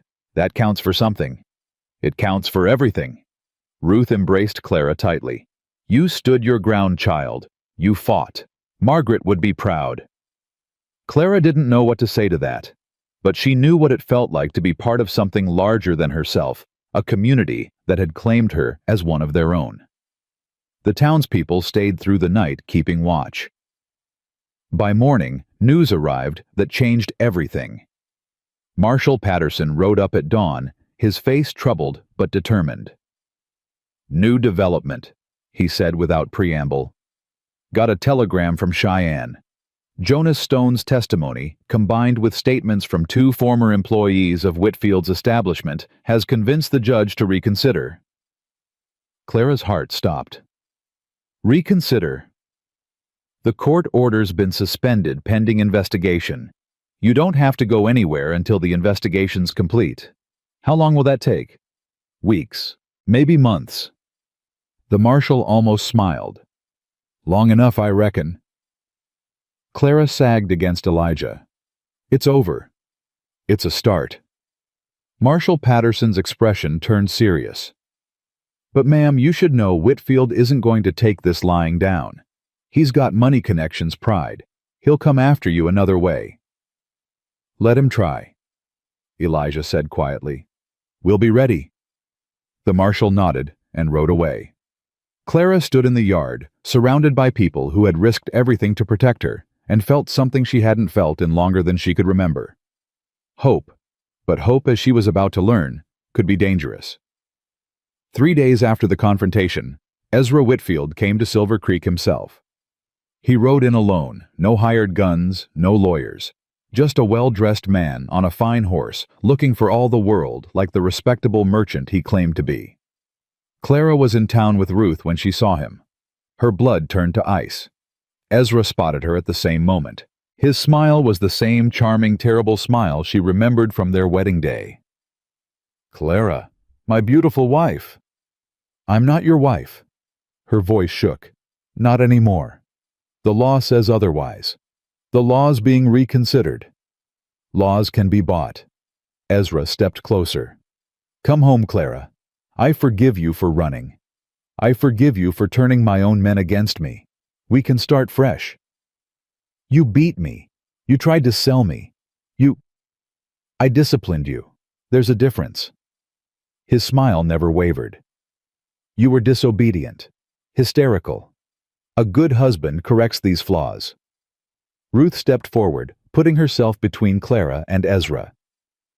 This man is harassing Mrs. Beaumont. Mrs. Whitfield, Ezra corrected. And I'm simply speaking with my wife. She doesn't want to speak with you. What she wants is irrelevant. Ezra's mask slipped slightly. She belongs to me, body and soul, until death do us part. That can be arranged, Ruth said coolly. For a moment something dangerous flickered in Ezra's eyes. Then the charm returned. I didn't come here to cause trouble. I came to make an offer. He looked at Clara. Divorce. A legal, proper divorce. I'll even let you keep your dignity. Clara stared at him. What's the catch? No catch. I'll sign the papers. You'll be free. All I ask in return is a small sum, say $5,000, for the inconvenience you've caused me. I don't have $5,000. No, but your rancher friend does. That property of his is worth at least $10,000. He can sell it, pay me, and you can both ride off into the sunset. Ezra spread his hands. Everyone wins. You want Elijah to give up everything he has, his home, his life's work. I want compensation for damages. Ezra's smile turned cold. You cost me a lot of money, Clara. My reputation, my business connections, my standing in Silverton. Someone has to pay. Clara felt sick. This was the choice: her freedom or Elijah's livelihood. Either way, Ezra won. Go to hell, she said. Ezra's charm vanished completely. What replaced it was the monster she remembered from their wedding night. You have 3 days, he said quietly. 3 days to convince your rancher to pay. After that, I'm done being patient. What happens after 3 days? Ezra smiled. Let's just say I have friends who owe me favors. Friends who aren't afraid of a few farmers with pitchforks. He tipped his hat mockingly and walked away. Clara told Elijah that night. His response was immediate. Absolutely not. He'll destroy us, Elijah. You heard him. He has more men, more resources. Last time was a bluff. Next time won't be. I don't care. I'm not paying that monster a single cent. Then what do we do? Elijah was quiet for a long moment. When he spoke, his voice was calm in a way that frightened her. I end it. No. Clara grabbed his arm. No. I won't let you become a murderer for me. He won't stop, Clara. You know that. As long as he's alive, he'll keep coming. Keep threatening.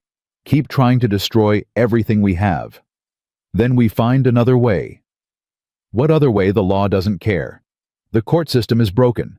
Money buys power, and Whitfield has more money than God. Clara wanted to argue, but she couldn't. He was right. They both knew he was right. There has to be something, she whispered. That night, Ruth came to see them with news that changed everything. Whitfield's not the man he claims to be, she said. I did some digging. His merchant business in Silverton is a front. He's been laundering money for a criminal operation out of Denver, gambling, smuggling, even murder for hire. How do you know this? I have friends in unexpected places. Ruth's smile was thin. Friends who keep records. Friends who would love to see Ezra Whitfield brought down. What kind of records? The kind that would interest federal marshals. Not local law. Whitfield's bought too many of them. But federal authorities? They've been looking for a way into this operation for years. Clara felt hope spark. Where are these records? In Denver. Hidden but accessible. If someone were to retrieve them, bring them to the right people. I'll go, Jonas said from the doorway. I know Denver. I know how to move without being seen. It's dangerous, Ruth warned. Whitfield's people are everywhere. More dangerous than staying here and waiting for him to make good on his threats. Jonas shook his head. I've spent 10 years running from responsibility. Let me do something that matters. Elijah looked at his brother. Something passed between them, understanding forgiveness, the beginning of healing. Be careful, Elijah said quietly. Always am. Jonas left that night. 2 days passed with no word. Clara couldn't eat, couldn't sleep. Every sound made her jump. Every shadow looked like one of Whitfield's men. On the morning of the third day, the deadline Ezra had given them, a rider appeared on the ridge. Clara's heart stopped. But it wasn't Jonas. It was Ezra Whitfield himself. And he wasn't alone. Behind him rode a dozen men all armed, professional killers by the look of them. Not like the hired guns from before. These men had death in their eyes. Elijah reached for his rifle, but Clara stopped him. Wait, she said. Something's wrong. She was right. Ezra wasn't riding toward the ranch. He was fleeing from something behind him. Then she saw them. Federal marshals, at least 20 of them thundering down the road in pursuit. Jonas had done it. Ezra saw the ranch and changed direction, riding straight for the gate. For a moment, Clara thought he was going to try to take her hostage. Instead, he pulled up short, staring at her with wild eyes. You did this, he hissed. You ruined me. You ruined yourself. I'll kill you. I swear to God, I'll... The marshals surrounded him before he could finish. Ezra Whitfield. The lead marshal announced, You're under arrest for racketeering, money laundering, and conspiracy to commit murder. Ezra's face went pale. This is a mistake. I'm a respectable businessman. Save it for the judge. As they dragged him from his horse, Ezra turned to Clara one last time. His charming mask was completely gone now, replaced by something twisted and ugly. This isn't over, he snarled. You hear me. This isn't... They gagged him before he could finish. Clara watched them ride away with her monster in chains and felt something she hadn't felt since her wedding night. Free. She was finally truly free. Elijah's arms came around her from behind. It's over, he murmured into her hair. It's really over. Is it? Clara leaned back against him. It feels like a dream. If it's a dream, I don't want to wake up. They stood there holding each other as the sun rose over the mountains. Behind them, Jonas rode up, looking exhausted but triumphant. The records were everything Ruth promised and more, he said. Whitfield's entire operation is coming down. He'll be in prison for the rest of his life. Thank you, Clara said softly. Thank you for everything. Jonas smiled Elijah's smile, but warmer, lighter. Thank me by being happy, both of you. Clara looked at Elijah, at the man who had saved her life, and then let her save herself. I think we can manage that, she said. The weeks that followed Ezra's arrest felt like waking from a nightmare. Clara found herself pausing in the middle of ordinary tasks, washing dishes, feeding the chickens, hanging laundry, suddenly overwhelmed by the simple miracle of being alive, of being safe, of being free. You're doing it again, Elijah said one morning, finding her frozen at the kitchen window. Doing what?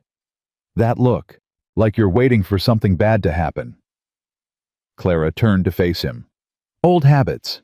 I keep expecting to wake up and find out this was all a dream. Elijah crossed to her, taking her hands in his. It's not a dream. He's gone. The federal prosecutor says he'll be in prison for at least 20 years. Probably longer. I know that here. She touched her head. But here, she touched her heart. It takes longer. Then we take longer. There's no rush. Clara leaned into him, letting his solid presence anchor her. This was real. This man, this home, this life they were building. Real. I love you, she said softly. I love you too. Elijah pulled back to look at her face. Which is why I need to ask you something. Anything. He reached into his pocket and pulled out a small object. A ring. Simple, worn, clearly old. This was my mother's, he said. She gave it to me before she died. Told me to give it to the woman I wanted to spend my life with. Clara's breath caught. I gave it to Margaret on our wedding day. After she died, I put it away. Couldn't look at it. Couldn't imagine ever wanting to give it to anyone else. His voice was rough.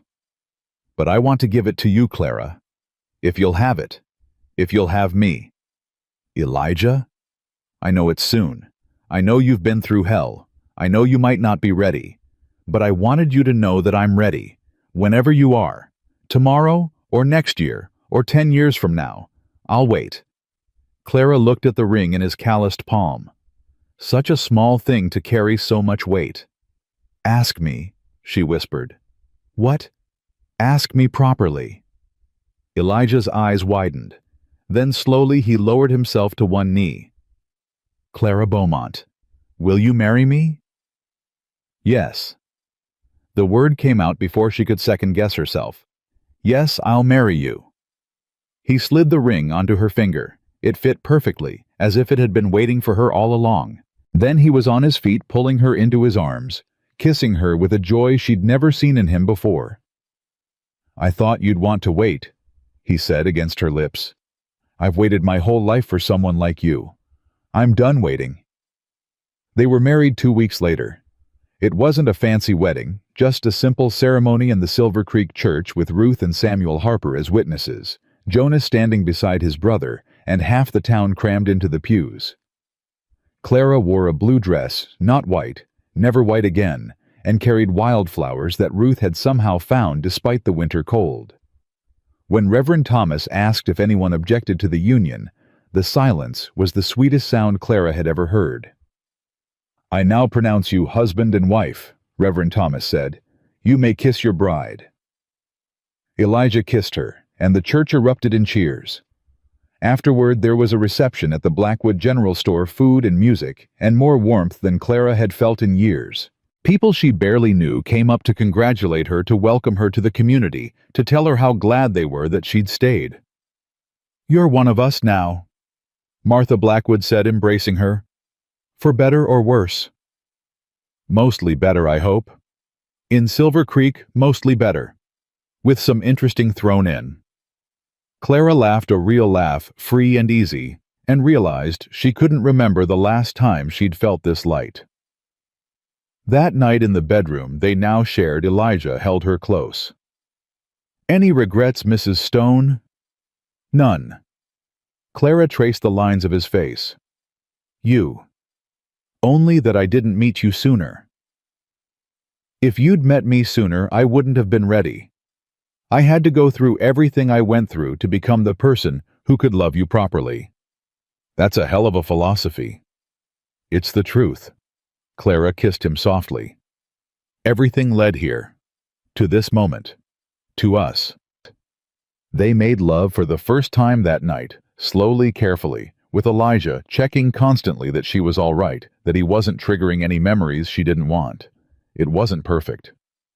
Clara flinched twice, and once she had to stop and breathe through a wave of panic. But Elijah held her through it all, never pushing, never demanding. And when the panic passed, when she came back to herself, she found him still there, still patient, still loving. "We can stop," he said. "We don't have to." "I want to." Clara pulled him closer. "I want to reclaim this. With you." Afterward, lying tangled together in the darkness, Clara felt something she'd thought Ezra had destroyed forever. Whole. Spring came to Silver Creek with an explosion of color.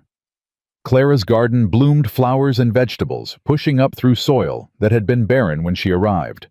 The metaphor wasn't lost on her. Jonas had decided to stay. He'd taken a job at the neighboring ranch, close enough to visit regularly, but far enough to give Elijah and Clara their privacy. The brothers were slowly rebuilding their relationship, learning to be family again after years of distance. "He's changed," Elijah said one evening, watching Jonas ride away after Sunday dinner. "Something's different about him." "People can change, given the right circumstances." "You really believe that?" "I'm living proof of it." Clara touched her stomach where a new secret was growing. "And speaking of change..." Elijah went very still. "Clara, I saw Doc Harper yesterday. I wanted to be sure before I told you." She took his hand and pressed it to her belly. "We're going to have a baby." For a moment, Elijah didn't move, didn't speak, didn't breathe. Then his face crumpled, and he pulled her into his arms so tightly she could barely breathe. "A baby," he whispered. "Our baby. Are you happy? Happy?" He pulled back and she saw tears streaming down his face. "Clara, I never thought, after Margaret, I didn't think I'd ever..." He couldn't finish. But he didn't have to. That night, lying in bed with his hand resting protectively over her stomach, Elijah told her about the baby Margaret had carried. The one that had driven her to despair. The one she'd been unable to face. "I was terrified when you told me," he admitted. "Part of me thought, what if history repeats itself? What if it won't?" Clara's voice was firm. "This is different. I'm different. And you're different too." "How do you know?" "Because I know you. I know us." She turned to face him. "Whatever happens, we face it together. That's the difference. Margaret faced her demons alone. I don't have to." Elijah kissed her forehead. "No, you don't." The pregnancy progressed smoothly through summer and into fall. Clara's body changed, and with it something in her spirit.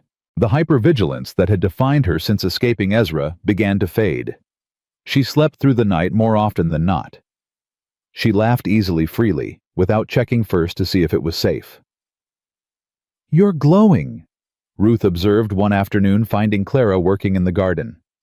"Pregnancy suits you." "I feel like a different person." "You are a different person. The woman who fell off that stagecoach last December, she was surviving.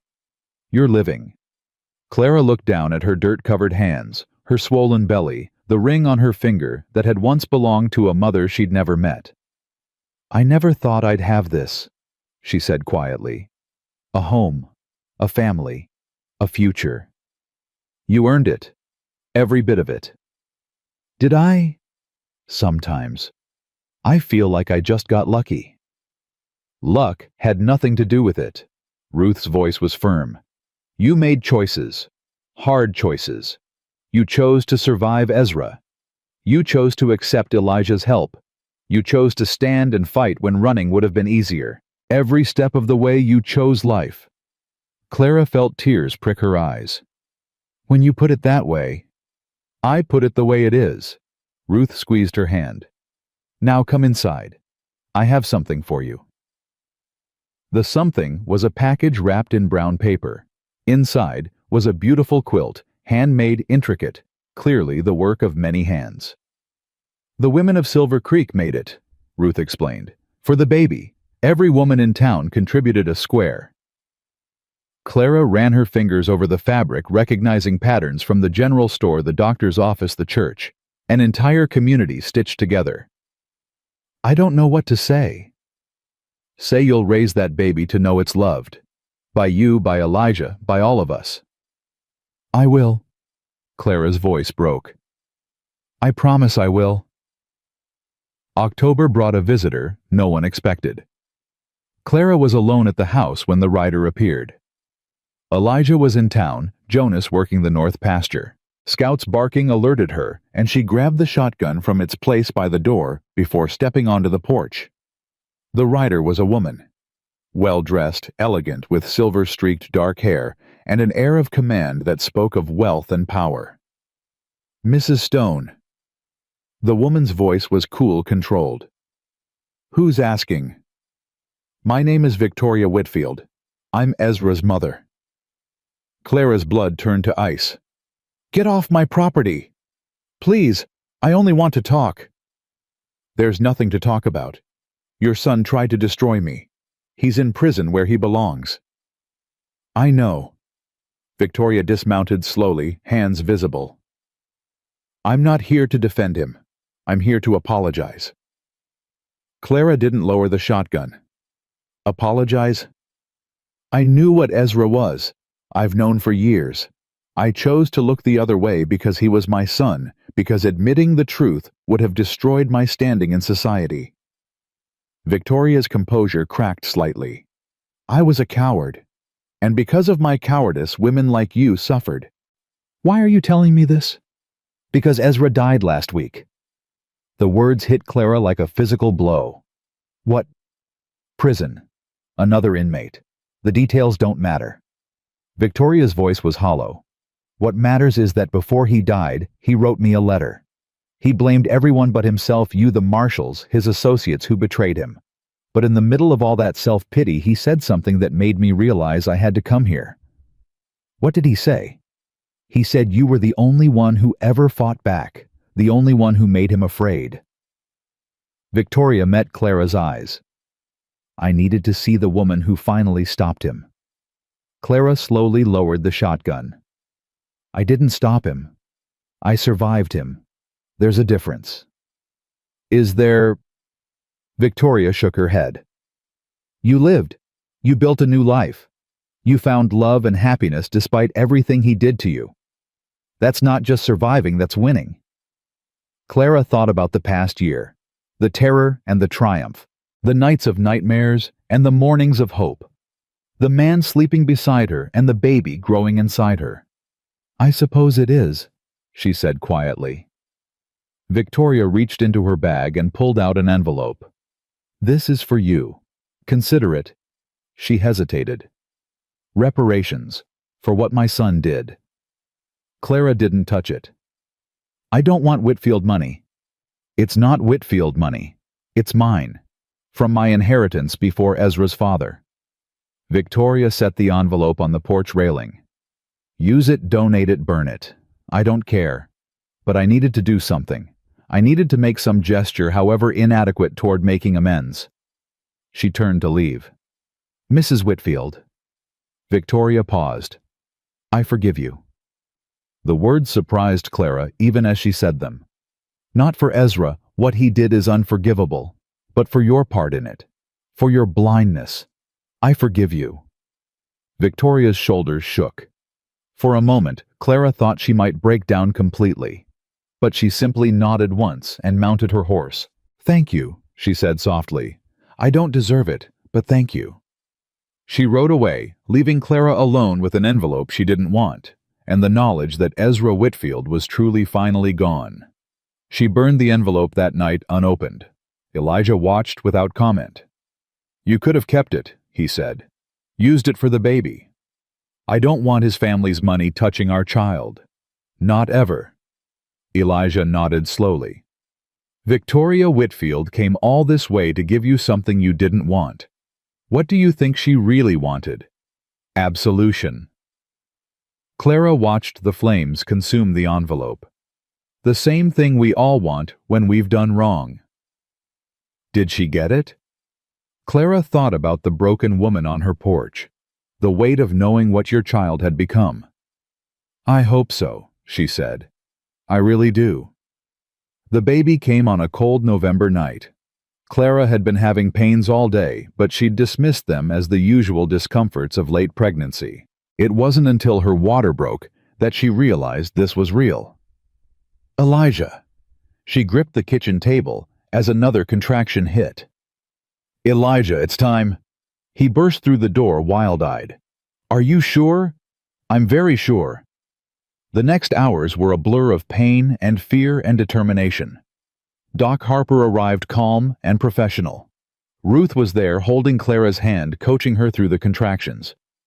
Jonas paced outside, useless but unwilling to leave.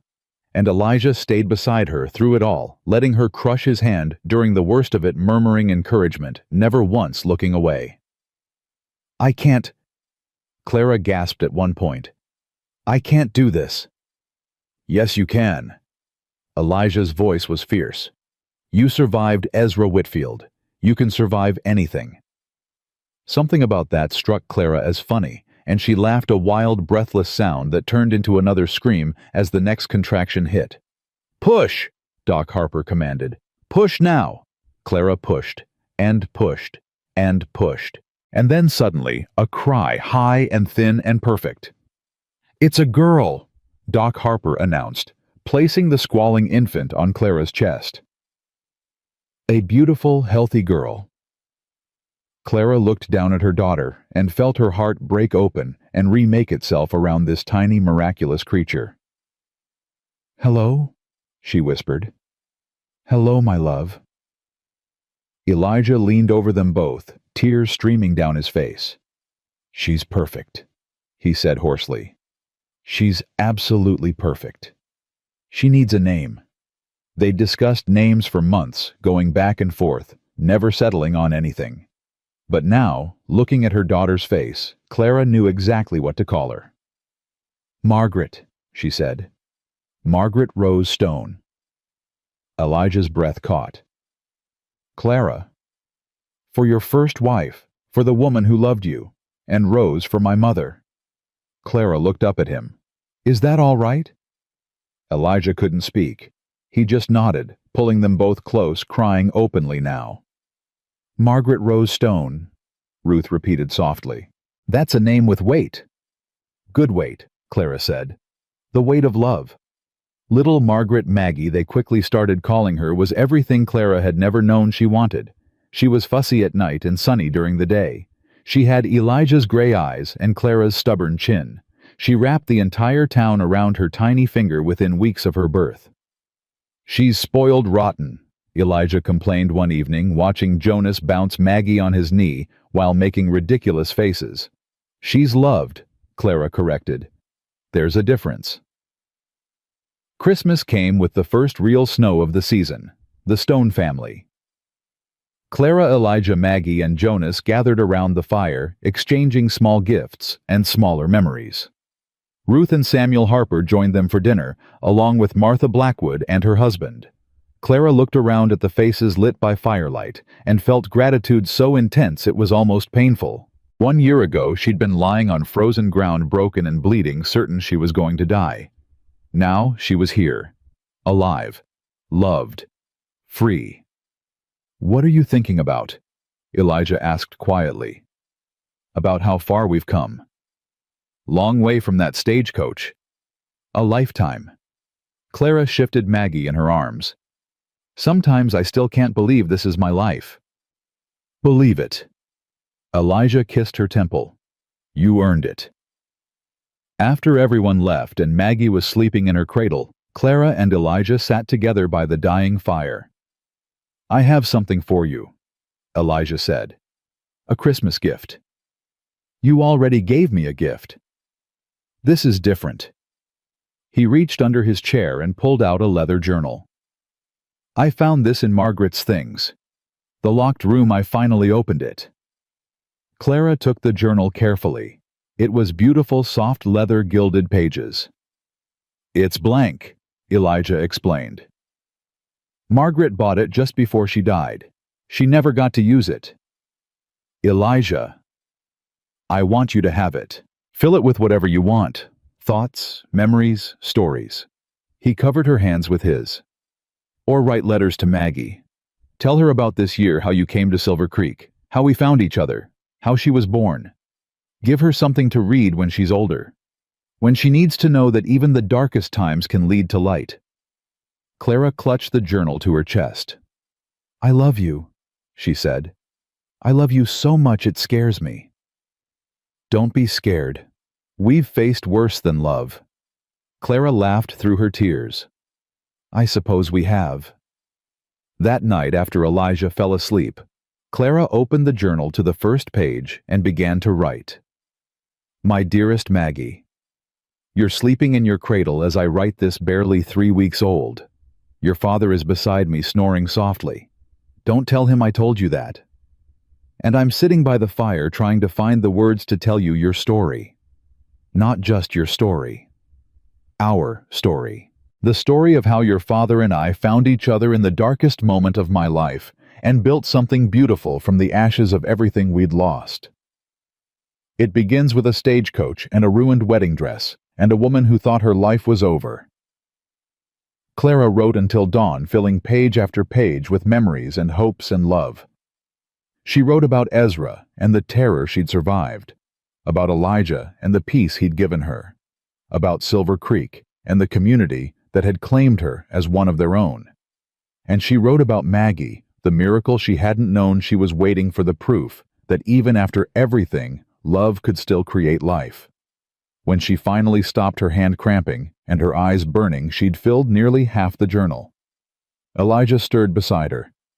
What time is it? Early. Go back to sleep. What are you doing? Writing. Clara closed the journal. Telling our story. Elijah pulled her close, journal and all. Make sure you include the happy ending. I don't know the ending yet. We're still living it. Then make sure you include the happy middle. Clara laughed and nestled against him, the journal pressed between them. I will, she promised. I'll tell her everything. Outside, the snow continued to fall, covering Silver Creek in a blanket of white. Inside, a fire crackled, a baby slept, and two people who had found each other against all odds dreamed of the future. Not a perfect future. There would be hardships ahead, hard winters, and lean years, sickness and struggle. There would be nights when the old nightmares returned, and days when the old scars ached. But there would also be this love, stubborn and enduring. Family chosen and blood. Community bound by shared trials and triumphs. And there would be Maggie growing up knowing that her mother had faced the worst the world could offer and emerged not just surviving, but thriving. That her father had carried grief for years and still found room for joy. That together they had built something worth fighting for. Clara Beaumont Stone had arrived in Silver Creek with nothing but bruises and a broken rib, and the desperate hope that she'd run far enough. She'd found something better than escape.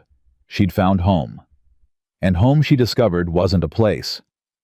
It was the people who chose to stand beside you when the world tried to tear you apart.